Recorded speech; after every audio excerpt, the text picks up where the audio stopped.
si Vice Mayor Chi Atienza.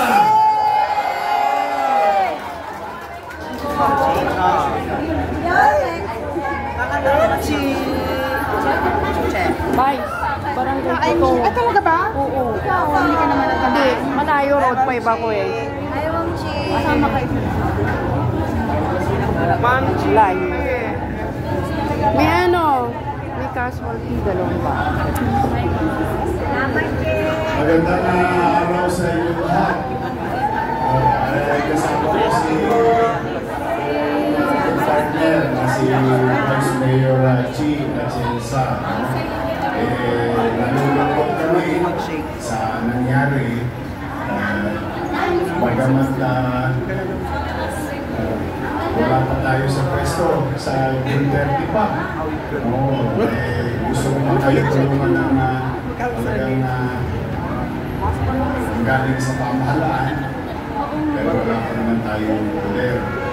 Pero si Parenti Parasigan talagang nakikisuyo kung pwede maibsan naman ang kinaharap mo yung problema. Kaya in our own little way, sa aming karangan, nagbiyahe-biyahe na kami ni Chi para kahit pa paano ngayong araw na ito, makabili man lang tayo ng gamit ninyo para balik o sa lugar na kung saan nangyari yung hindi natin nasa nalulungkot din na sa Ayun, boss, yung naka ano, yellow. Isa yun, hanapin mo. So anyway, 216, no? 15 lang, 215. Hindi ko matanong, kamusta kayo? Alam ko naman ang sagot. Alam ko, malungkot kayo. But anyway, huwag kayo mawawala ng pag-asa. May awa ang Diyos. Nakakawin nga tayo eh. Talaga sa buhay, minsan, may pagkakatapa. Ang importante, huwag natin bibilangin yung pagkakatapa. Bilangin natin ilang beses tayong babangon. Yun ang kaya natin gawin.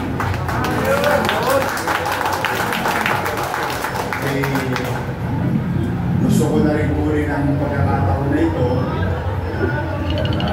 Noong nakaraang linggo, pinalik niyo kong mayor ng lungsod ng Maynila. Nagpasya na kayo na tayo'y bumalik.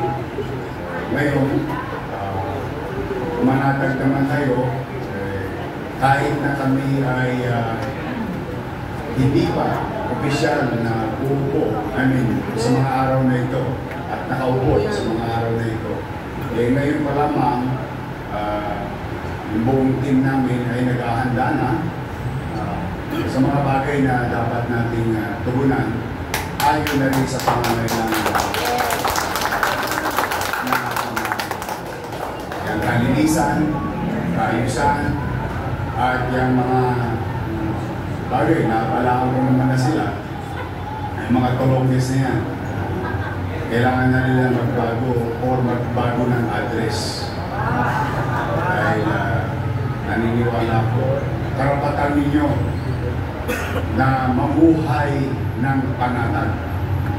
Sabi nga ng nanay ko nung araw, di bali tayo mahirap, huwag tayo maging dugyot. Di bali tayo mahirap, basta meron tayong kapanatagan sa pamumuhay. Ayun, sinasabi sa akin lagi yun.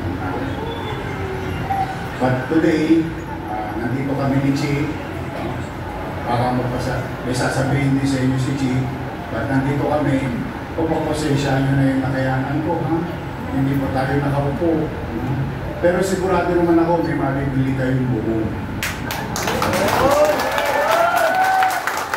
Hindi natin kayo dos-motos. Pamalo sa ulo, matinigas sa ulo. O baka makabili kayo ulit ng inyong airpot, ng plancha, ng gamit, ng kalan. Mahirap masulugan, pati panty wala.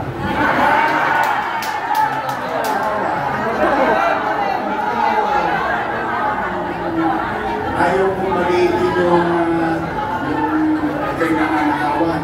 Pero talagang mahirap masulugan. Napakahirap.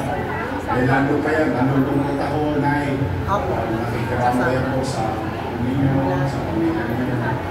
Pero sinabi na sa akin, hindi kanina yung problema ninyo.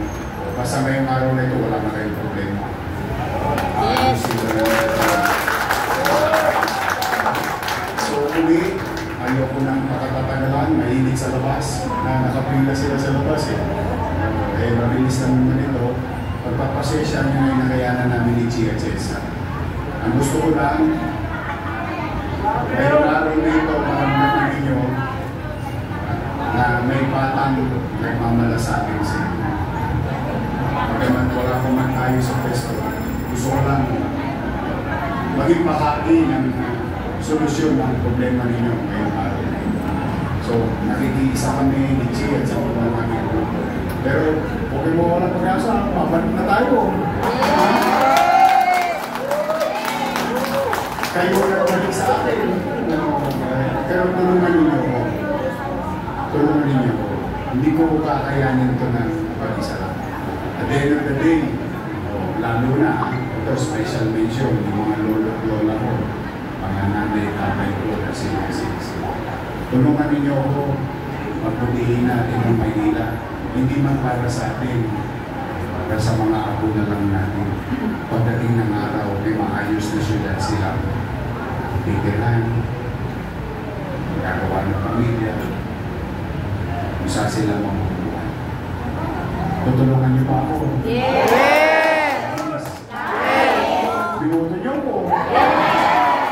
Kailangan ko ng tulong niyo. I'm just trying to be honest enough. Pero, manatag kayo. Yung naramdaman yung 24 oras na gobyerno, ibabalik ulit sa inyo.